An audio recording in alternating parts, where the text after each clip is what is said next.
Suatu hari, kelompok 4A sedang berlatih presentasi. Namun, tiba-tiba di tengah latihan, Aldila bolak-balik ke kamar mandi.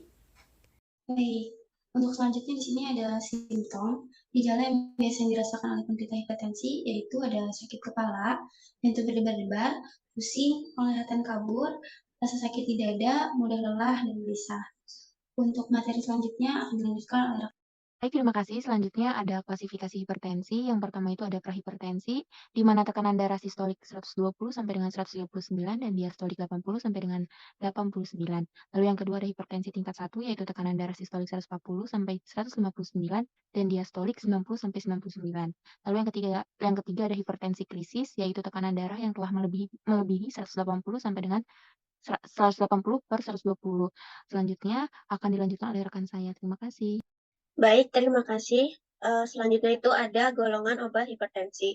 Nah, yang pertama ini ada diuretik. Diuretik ini merupakan jenis... Aduh, sebentar ya teman-teman, aku mau kamar mandi dulu, soalnya agak sakit perut. Oke, maaf ya teman-teman, saya tadi agak sakit perut. Kita lanjutin ya latihannya. Selanjutnya, ini ada diuretik. Diuretik ini merupakan jenis obat darah tinggi yang sering direkomendasikan.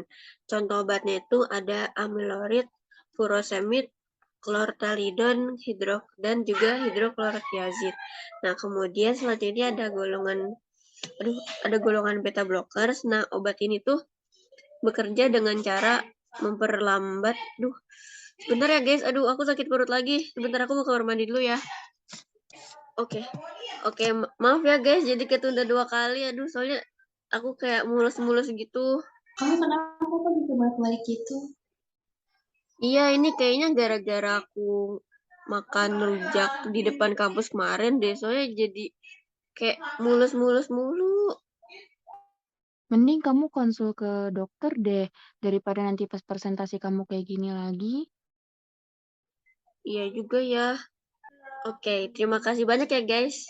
Iya, sama-sama. Setelah direkomendasikan oleh teman-temannya ke dokter, Aldila pun pergi ke dokter. Kemudian, sekarang Aldila pergi ke apotek terdekat untuk menebus resep dari dokter. Assalamualaikum Mbak, selamat pagi. Waalaikumsalam, selamat pagi juga, Mbak. Selamat datang di apotek kami. Perkenalkan, saya Sulistiawati, apoteker yang sedang bertugas hari ini. Ada yang bisa saya bantu? Oh iya Mbak, saya ingin menebus resep dari dokter ya. Baik, boleh saya terima dulu, Mbak, resepnya? Oh, ini Mbak. Baik, terima kasih, Mbak. Kalau boleh tahu, saya sedang berbicara dengan Mbak siapa?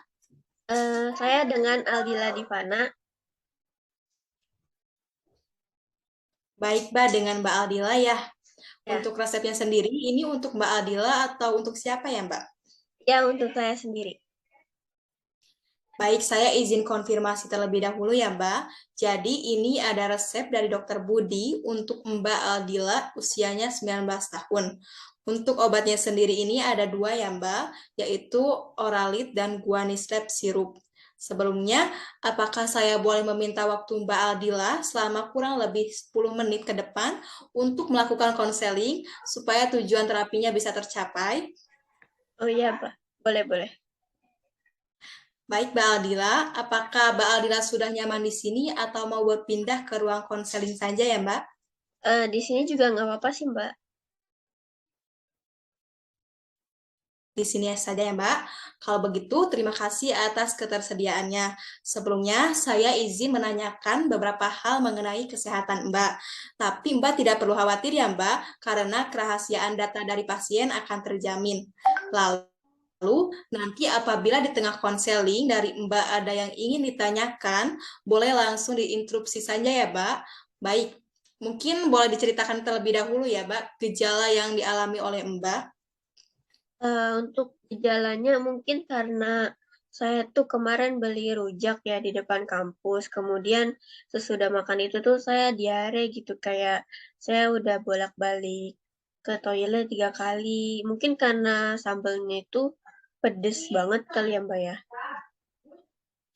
Baik, Mbak. Saya izin bertanya, mohon maaf ya, Mbak. Untuk keadaan fesesnya bagaimana? Berair saja atau disertai dengan darah?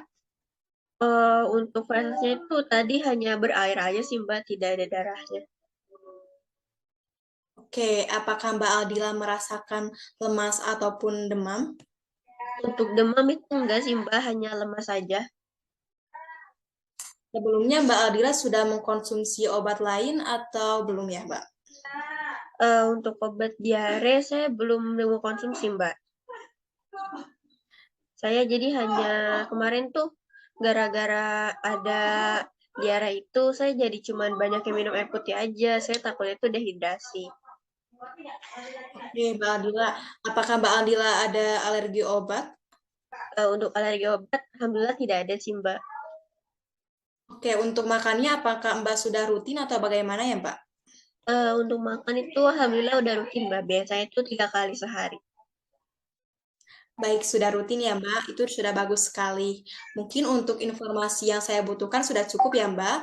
Dari semua gejala yang sudah Mbak sebutkan tadi, Mbak itu terkena diare ringan ya, Mbak. Sebelumnya tidak ada alergi obat dan sebelumnya juga belum mengkonsumsi obat apapun.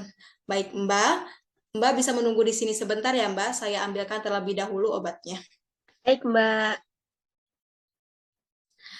Baik, Mbak, terima kasih atas ketersediaannya untuk menunggu. Sebelumnya, saya izin bertanya, apakah dokter sudah menyampaikan obat apa saja yang akan diterima oleh Mbak? Itu belum sih Mbak.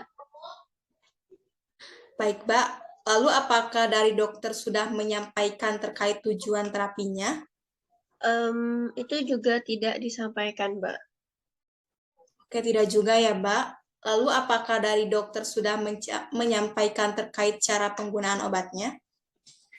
Untuk cara penggunaan itu belum Mbak. Oke, belum juga ya, Mbak. Baik, saya izin menjelaskan terkait obatnya terlebih dahulu. Jadi, Mbak nanti akan menerima 2 macam obat. Yang pertama itu ada Oralit. Nah, Oralit ini bukan obat ya, Mbak. Oralit ini mengandung gula, garam natrium, dan kalium yang berfungsi untuk mengganti cairan yang hilang pada saat dehidrasi. Tapi beda ya, Mbak, dengan air putih. Dan cara meminumnya juga dilarutkan 2 saset dengan 100 ml air putih. Diminumnya juga setelah buang air besar ya, Mbak. Dan Oralit ini juga tidak ada efek sampingnya karena dia bukan sebagai obat. Yang kedua ini ada obat guanistrep sirup. Obat ini juga mengandung kaolin dan pektin yang berfungsi untuk mengurangi buang air besar, memadatkan tinja, dan menyerap racunnya. Nah, obat ini juga diminumnya 2 sendok takar 5 ml. Untuk sendoknya sudah ada di dalam kemasan. Dan obatnya ini juga diminumnya setelah buang air besar. Nah, untuk maksimalnya itu 4 kali dalam sehari. Dan kemungkinan untuk efek sampingnya ini biasanya tuh kembung, sembelit, dan penurunan nafsu makan. Tapi itu juga jarang terjadi ya, Mbak. Dan apabila terjadi, penggunaannya segera dihentikan saja. Dan untuk obatnya, jangan lupa dikocok terlebih dahulu sebelum digunakan. Mungkin saya izin bertanya kembali ya, Mbak. Apakah Mbak Aldila mengkonsumsi obat-obatan atau multivitamin? Untuk obat atau multivitamin itu enggak sih Mbak. Baik, Mbak, karena obat ini juga dapat berinteraksi dengan obat lain juga, seperti paracetamol, vitamin C, dan juga digoxin. Oh iya Mbak. Oke, Mbak, apakah Mbak sudah mengerti? Iya Mbak, sudah paham.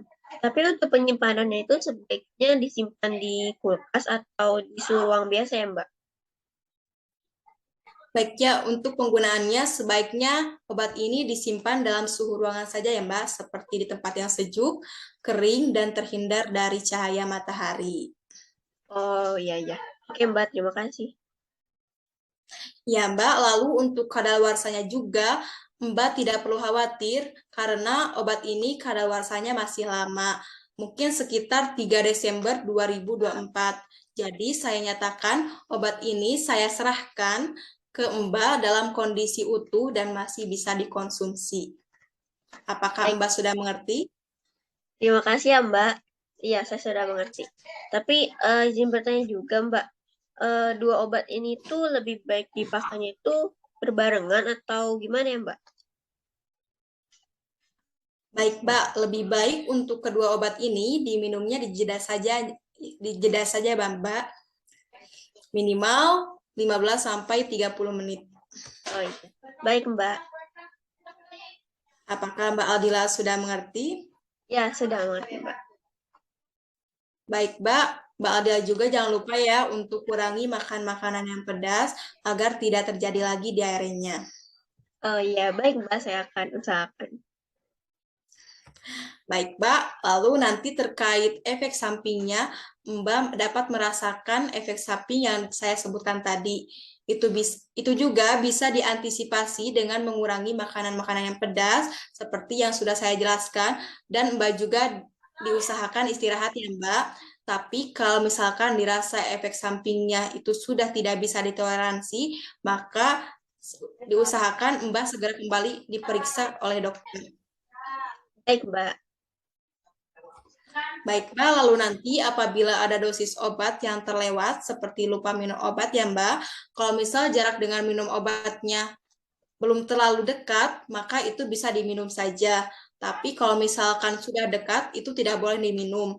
Jadi, ketika sudah memenuhi dosis selanjutnya, itu tidak perlu di-double ya Mbak, cukup 1 dosis aja. Lalu, apabila ada kerabat, saudara ataupun keluarga yang memiliki gejala yang sama, harap untuk tidak memberikan obat ini ya, Mbak. Oh iya, iya. Baik, Mbak. Baik, Mbak. Sejauh ini apakah ada yang ingin ditanyakan kembali? Sebenarnya tidak, Mbak, karena sudah lumayan jelas. Baik, Mbak. Jika tidak ada yang ingin ditanyakan kembali, apakah Mbak bisa mengulang aturan pakai yang sudah saya sebutkan tadi? Agar aturan ini bisa digunakan secara tepat gitu, Mbak. Oh iya, bisa, Mbak. Jadi ini kan ada 2 obat ya, Mbak. Yang pertama itu ada Oralit. Nah, Oralit ini sebenarnya bukan obat, tapi dia ini dipakainya 2 saset, kemudian dilarutkan di dalam air 400 ml. Nah, kemudian yang satunya ini ada sirup guanistrep. Nah, ini tuh dipakainya 2 sendok takar 5 ml. Nah, maksimal pemakaiannya itu 4 kali sehari. Lalu obat ini dipakainya itu sesudah buang air besar dan dijeda. Begitu bukan, Mbak? Baik, Mbak, sudah betul. Mungkin saya rasa cukup untuk konseling hari ini. Jika ada yang ingin ditanyakan, Mbak bisa menghubungi nomor telepon saya, nanti saya berikan kartu namanya.